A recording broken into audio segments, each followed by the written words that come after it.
Hola a todos, mi nombre es Daniel de la Torre Diamante, soy otorrinolaringólogo del Instituto Superior de Otorrinolaringología y en esta mini clase vamos a hablar de cómo interpretar una audiometría.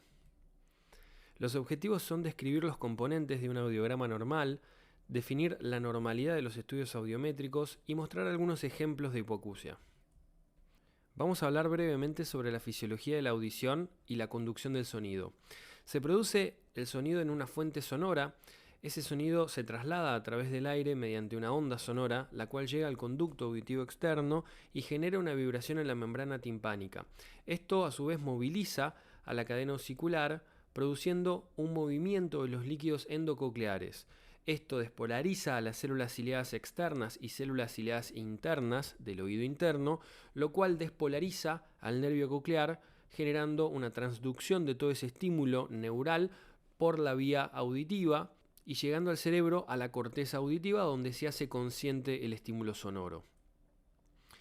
Existen dos formas de transmisión del sonido, la vía aérea y la vía ósea. La vía aérea es la forma natural de escuchar, donde las ondas sonoras estimulan el sistema tímpano-osicular y este a su vez luego al oído interno. El umbral de esta vía es de 0 decibeles. Y también está la vía ósea, que son los sonidos de mayor intensidad que generan una vibración del cráneo que se transmite directamente al oído interno. El umbral para esta vía es de 60 decibeles, o sea que solo van a estimular directamente a la vía ósea los sonidos mayores a 60 decibeles. Es importante aclarar que ambas vías trabajan sinérgicamente y que a su vez cada una de las vías se va a marcar con su signo propio en la audiometría tonal y que la vía ósea, como tiene un umbral diferente a la vía aérea, se va a consignar desde 0 decibeles pero con una estimulación de 60 decibeles para compensar la diferencia de los umbrales. Por lo tanto, con lo que acabamos de decir, podemos deducir que una hipoacusia conductiva máxima puede llegar a ser de hasta 60 decibeles y no más. Existen tres tipos de hipoacusia. La hipoacusia conductiva o de transmisión, la cual se produce por la afectación del oído externo o del oído medio y en la audiometría se va a plasmar como una disminución en la vía aérea. Y la hipoacusia neurosensorial o perceptiva, que se da por afección del oído interno, o sea la cóclea, o de la vía auditiva. Este tipo de hipoacusia se va a manifestar en el audiograma con una disminución en la vía ósea, la cual va a acompañar a la vía aérea. Cuando la alteración de la audición es tanto conductiva como neurosensorial, se puede decir que es una hipoacusia mixta. Vamos a ver ahora los componentes de la audiometría. Existen componentes subjetivos, como ser la audiometría, logoaudiometría, audiometría de alta frecuencia, logoaudiometría por vía ósea, la acufenometría y el Watson y Tolan, los cuales van a depender del paciente, o sea, de la posibilidad del paciente de colaborar. Y también existen estudios objetivos, como son la impedanciometría y la timpanometría, en los cuales no vamos a necesitar una participación activa del paciente. Para plasmar la audición en el audiograma vamos a utilizar diferentes unidades de medida. Para lo que es la intensidad de los sonidos vamos a utilizar el decibel, que es la décima parte de un bel, y esto nos va a marcar el umbral. El umbral es la intensidad mínima a la cual el paciente percibe el sonido. Y a su vez, para diferenciar a los sonidos en frecuencias de grave, medio o agudo, vamos a utilizar el hertz, donde los sonidos agudos son los que van a tener más ciclos por segundo y los sonidos graves son los que van a tener menos ciclos por segundo. Y esto configura el espectro frecuencial en hertz. Como les decía, en el audiograma vamos a ver plasmado las unidades de las ordenadas en decibeles que van de arriba hacia abajo en mayor intensidad. Y en lo que son las abscisas vamos a ver el espectro frecuencial en hertz, teniendo las frecuencias graves, las frecuencias medias y las frecuencias más agudas a la derecha del audiograma. Los elementos que se utilizan para evaluar la audición son una cabina insonorizada, que es donde vamos a realizar la audiometría, un audiómetro, que es el dispositivo que nos va a permitir producir sonidos en diferentes intensidades y con diferente espectro frecuencial y a su vez nos va a permitir reproducir las palabras. Los auriculares, que nos van a permitir estimular a los oídos por separado y a su vez también ensordecer el oído contralateral al que estamos estimulando.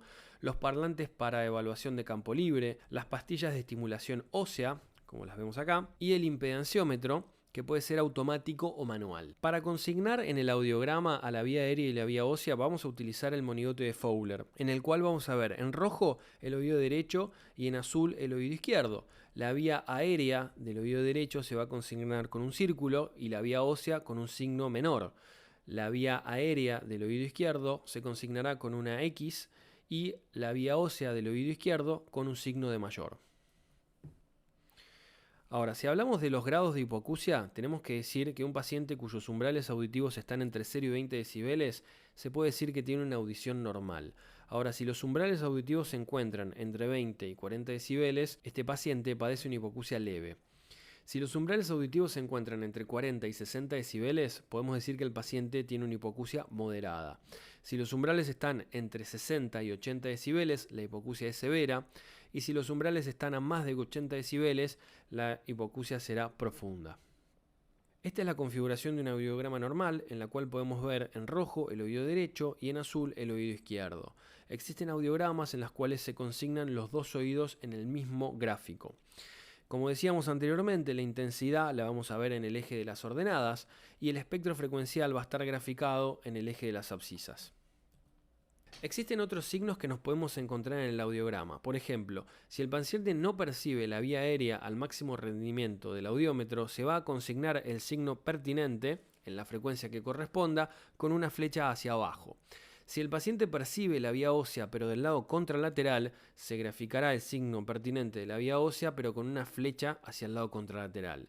Ahora, si el paciente no percibe la vía ósea al máximo rendimiento del audiómetro, se escribe el signo de la vía ósea pertinente con una flecha hacia abajo. Cuando realizamos una audiometría a campo libre, el umbral del campo libre se grafica con un cajoncito y si el paciente no percibe esa frecuencia a campo libre, se grafica el cajoncito con una flecha hacia abajo. En el audiograma también se puede consignar el Weber audiométrico, el cual se va a realizar por medio de las pastillas de estimulación de vía ósea. Si el Weber es indiferente, se grafica con una flecha para los dos lados. Si lateraliza hacia la izquierda, una flecha hacia ese lado y si lateraliza hacia la derecha, igualmente. Si no percibe el Weber, se grafican las vías óseas con una flecha hacia abajo. En este audiograma tenemos una hipoacusia conductiva derecha, en la cual lo que vamos a observar primeramente es un gap osteoaéreo. Esto quiere decir que entre la vía aérea y la vía ósea se produce una separación. También suele encontrarse, especialmente en la autoesclerosis, una disminución en la frecuencia 2000 a nivel de la vía ósea, que es un fenómeno conductivo que se llama muesca de Carhart. En este otro ejemplo tenemos una hipoacusia neurosensorial del oído izquierdo, la cual va de leve a moderada. Acá tenemos otro ejemplo en la cual podemos ver una hipoacusia bilateral, pero en este caso es mixta, o sea, la hipoacusia tiene un componente neurosensorial, pero a su vez hay una brecha o un gap osteoaéreo, por lo tanto es una hipoacusia mixta bilateral. Fíjense que en la frecuencia más aguda, en la 4000, el paciente no percibe por vía aérea ni por vía ósea esos umbrales. Hay una serie de factores que hay que tener en cuenta. Uno es que los diapasones siempre los debemos tener a mano para realizar las maniobras de Weber, Rine y Luis Federici. Las discordancias logoaudiométricas nos deben llamar la atención, o sea que el paciente tenga muy mala discriminación en relación a los umbrales tonales de la audiometría. Los umbrales se evalúan cada 5 decibeles, o sea, se va aumentando la intensidad de esa frecuencia cada 5 decibeles. Los colores que se utilizan por convención son en el oído derecho el color rojo y en el oído izquierdo el azul, pero también nos podemos encontrar con el color negro. El signo debe tener la forma y ubicación precisas, o sea, hay que tener en cuenta que el pico nos va a indicar dónde realmente se encuentra el umbral de vía ósea y que la vía aérea no debe tampoco ser mayor a 10 decibeles el tamaño del signo en el audiograma. También hay que tener en cuenta que la audiometría tonal se realiza en una cabina insonorizada, que no es un ambiente real, ya que los ambientes reales suelen tener ruido de fondo, el cual compite con la señal de la palabra, por lo cual el paciente en esos ambientes reales puede tener una disminución de la comprensión mayor de la que tiene en la cabina insonorizada. Vamos a hablar ahora de la logoaudiometría. Es la medición de la comprensión o inteligibilidad de la palabra. Se evalúa mediante las palabras fonéticamente balanceadas y mide el porcentaje de discriminación con el aumento de la intensidad de la palabra. Se puede realizar tanto por vía aérea como por vía ósea, y esto es de mucha utilidad para evaluar la reserva coclear en algunas patologías como ser, por ejemplo, la autoesclerosis, en la cual la logoaudiometría por vía ósea nos da un pronóstico de la cirugía. Existen diferentes umbrales de la logoaudiometría. El umbral de voz es la mínima intensidad a la cual se percibe la voz humana. El umbral de la palabra es la mínima intensidad para poder repetir dos palabras. El umbral de percepción es la mínima intensidad a la cual se obtiene un 50% de inteligibilidad. Y el umbral de máxima discriminación es la mínima intensidad a la cual se obtiene la máxima discriminación, sea esta 100% o menos. Ahora, en la hipoacusia lo que vamos a observar es que en las hipoacusias conductivas la logoaudiometría suele desplazarse hacia la derecha, o sea que se va a obtener un máximo de discriminación, pero va a ser a mayor intensidad en decibeles. Ahora, en las hipoacusias neurosensoriales va a depender si son leves o moderadas, en la cual vamos a observar que también se desplaza hacia la derecha, pero puede o no alterarse el máximo de discriminación de la palabra. Pero en los casos de hipoacusias severas a profundas, o sea, hipoacusias más graves, se desplaza hacia la derecha, pero se suele alterar la discriminación. Existe un fenómeno que se llama reclutamiento, que es característico de la cocleopatía o cortipatía, o sea, la afección del oído interno por muerte de células ciliadas. En este fenómeno lo que se observa es que el paciente tiene un máximo de discriminación y luego de ese máximo de discriminación se produce una disminución de la comprensión. O sea, a mayor volumen disminuye la discriminación. Ahora, cuando la disminución en la comprensión es mayor al 30%, en ese caso nos encontramos con un rollover, que es característico de la neuronopatía, o sea, la afección del nervio o la vía auditiva. Si la disminución de la comprensión es mayor al 30%, estamos ante un fenómeno de rollover, el cual es característico de la neuronopatía, o sea, de una hipoacusia retrococlear, la cual se origina en general en el nervio coclear o en la vía auditiva. Otra forma de medir el reclutamiento es restando al porcentaje mayor de discriminación el porcentaje menor y dividir esto por el porcentaje mayor. Si esto da más o igual a 0.45, podemos decir que también es un fenómeno de rollover. Como habíamos dicho anteriormente, la logoaudiometría en la hipoacusia conductiva se va a manifestar con un desplazamiento de la curva hacia la derecha. Como vemos en este gráfico, el oído izquierdo tiene una audición normal y llega al 100% de discriminación en 30 decibeles, pero en el oído derecho lo que se produce es un desplazamiento de la curva hacia la derecha, por lo cual se llega al máximo de comprensión en 60 decibeles. En este otro ejemplo tenemos una logoaudiometría en un caso de una hipoacusia neurosensorial severa de oído derecho, en el cual el paciente llega a un 78% de discriminación y lo realiza a 90 decibeles. Por lo cual disminuye la máxima discriminación. En esta logoaudiometría podemos observar, en este paciente tiene una hipoacusia neurosensorial de oído derecho, en la cual se genera un fenómeno de rollover. El paciente llega a 70% de discriminación a 80 decibeles, pero con el aumento de la intensidad de la palabra disminuye esa discriminación hasta un 40%, por lo cual disminuye la máxima discriminación a mayor intensidad. Como dijimos anteriormente, es un fenómeno característico de las hipoacusias retrococleares. Por ende, en estos pacientes debemos pedir una resonancia magnética de ambos peñascos con y sin contraste para descartar la presencia de un neurinoma del acústico.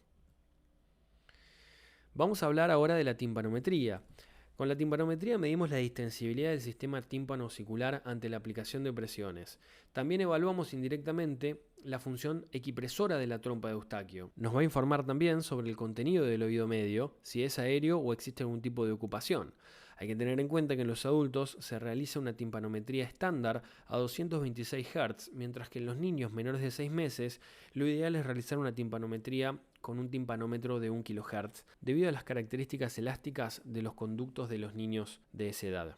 Vamos a describir ahora los distintos tipos de curvas timpanométricas que llevan el nombre de James Jerger.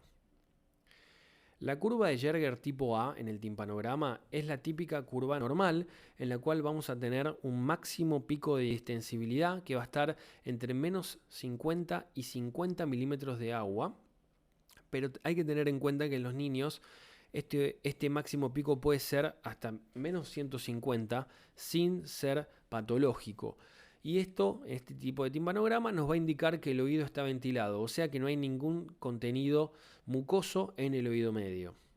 El timpanograma tipo AS, de stiffness o rigidez en inglés, aparece cuando hay una rigidez en la movilidad osicular. Es común en lo que son las fijaciones de cadena o en la autoesclerosis. Lo que se observa, acá tenemos un oído izquierdo en el cual tenemos una curva tipo A y en el oído derecho tenemos una curva tipo AS. O sea, esto nos indica que hay un contenido aéreo, pero que el mecanismo tímpano-auricular tiene algún tipo de rigidez, por lo cual el pico es menor que el del oído.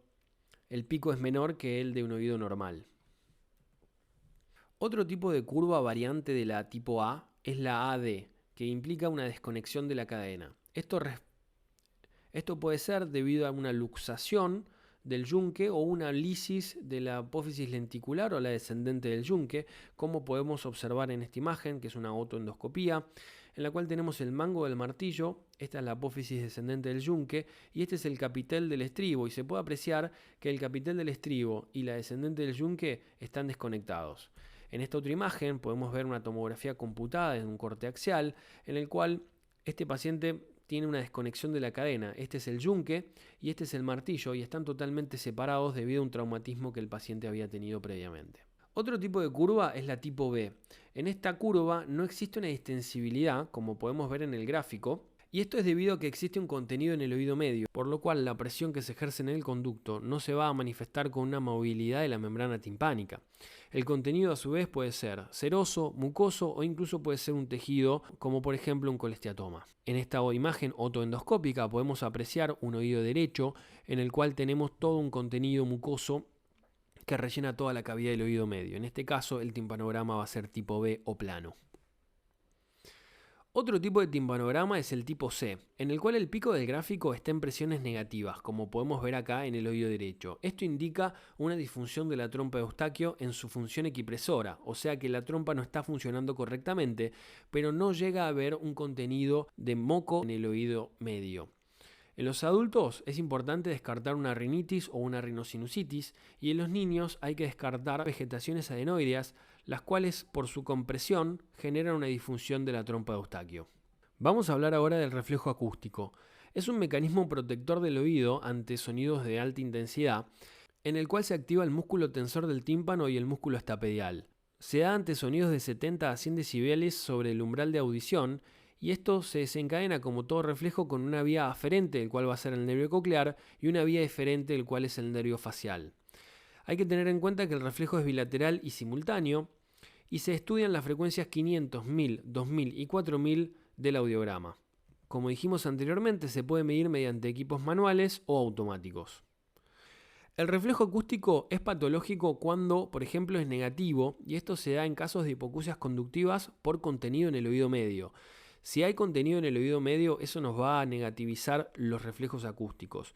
Lo mismo en pacientes estapedectomizados, en los cuales ese tendón del músculo estapedial fue seccionado en la cirugía. También va a ser negativo cuando tenemos una lesión del nervio facial a nivel superior a la rama del músculo del estribo. En caso de otoesclerosis, el reflejo puede ser negativo o, si es una otoesclerosis incipiente, pueden estar invertidos o en on-off. Puede que el reflejo acústico también sea sincrónico con el pulso, y esto se le llama signo de Brown, que es debido a un glomus timpánico. Puede que también el reflejo acústico sea coincidente con la respiración, y esto se da en casos de trompa patulosa, que está permanentemente abierta. También, en casos de reclutamiento, se puede desencadenar a menos de 70 decibeles por sobre el umbral. Muchísimas gracias por su atención. Espero que les haya gustado y les dejo mi contacto por cualquier cosa.